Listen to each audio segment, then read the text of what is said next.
যেহেতু সাব্বির রহমান কিছু হলে ডিসিপ্লিনের কথা চলে আসে। আমি চেষ্টা করছি ঠিক করার জন্য, বাট আশেপাশে কিছু লোক হয়তো বা ভালো তো দিচ্ছে না, বাট পুশ করছে আমাকে। বাট টু বি অনেস্ট, এটা নিয়ে আমার এত বেশি ওয়ারিড না। আমার কাজ হচ্ছে খেলা, পারফর্ম করা, সেটাই করছি ইনশাল্লাহ। নির্বাচনটা হয়তো বা যদি আমাকে সুযোগ করে দেয় অবশ্যই খেলবো, কামব্যাক করবো। না অলওয়েজ ভাই, ইনিংসটা আসলে আমার জন্য খুব একটা কনফিডেন্স বিল্ড আপ করছে নেক্সট ম্যাচের জন্য। বা টিম জিততে পারে নাই, এটা আসলে লাভ নেই আমার ইনিংসটা। যদি ম্যাচ জিততাম, 20 রান করতাম, লাভ ছিল। But at the same time আমার যদি পার্সোনালি জিজ্ঞেস করেন, আমার কাছে খুব ভালো লাগছে এবং আমি খুব কনফিডেন্ট ফিল করছি এখন। আপনার কোচ খালেদ মাহমুদ বলেছিলেন আগের ম্যাচের আগে যে একটা ডিসিপ্লিনারি ইস্যু ছিল, আপনি যারা প্র্যাকটিসে আসেন না, এই কারণে খেলানো হয়নি। বাট তিনি আবার বলেছিলেন যে আশা করি সাব্বির কাছে বেস্টটা পাওয়া যাবে। তো ওই সময়টা কেমন ছিল, কীভাবে হ্যান্ডেল করেছেন, তারপরে কোচের কাছে কমিটমেন্ট কী ছিল এবং রান করতে পেরে সেটা? ছোটো থেকে তো হ্যান্ডলিং করতেছি ভাই, আসলে সব কিছু মিলে বড় কীভাবে, নিজেকে কীভাবে সামলাবো। যেটা কোচের সাথে কথা হয়েছে আমার, হয়তো কোচকে আমি বলেছিলাম যেটা আমার ফ্যামিলি ইস্যু ছিল। হ্যাঁ, উনি হয়তো বা বুঝতে পারে নাই। বাট আমার কাছে মনে হয়েছে যে ইন্টারনাল কথাগুলো প্রেসে না বলে ভালো।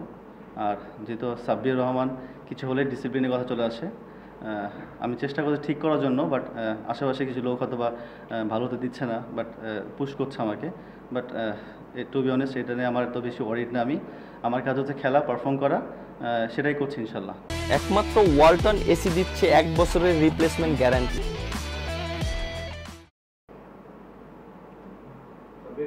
ক্যারিয়ারের এই পর্যায়ে এসে আপনি কি আবার ন্যাশনাল টিমে ফেরার স্বপ্ন দেখেন কিনা, এটা একটা হচ্ছে যে আপনার পার্সোনাল প্রসেসটা কি, মানে এজ এ প্লেয়ার আপনি ট্রেনিং বা ফিটনেস আপনি পার্সোনাল কি প্রসেস মেনটেন করেন? ন্যাশনাল টিমে তো এখনও তো ভাই খেলছি, যে আসলে স্বপ্ন তো সবাই দেখে। আমি তো এখনও ইয়াং বলতে পারেন বা সিনিয়র বলতে পারেন, একটা মিক্স আপে আছি। তবে আমার ফিটনেস এখনও তো পড়ে যায় নাই, যে এমন না যে আমি ন্যাশনাল টিমে পড়ে গেছি এমন।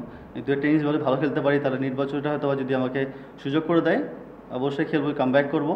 বাট আমার প্রসেসটা ঠিক করতে হবে। আমি যেভাবে প্রসেস করি, আমি আমার মতো প্র্যাকটিস করি। মিরপুরে হয়তো বা করা হয় না, হয়তো দেখেন না তাই।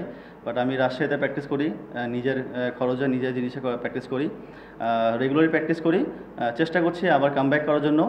আর বিপিএল সুযোগ পেয়েছি আলহামদুলিল্লাহ, চেষ্টা করব ভালো মতো খেলার জন্য।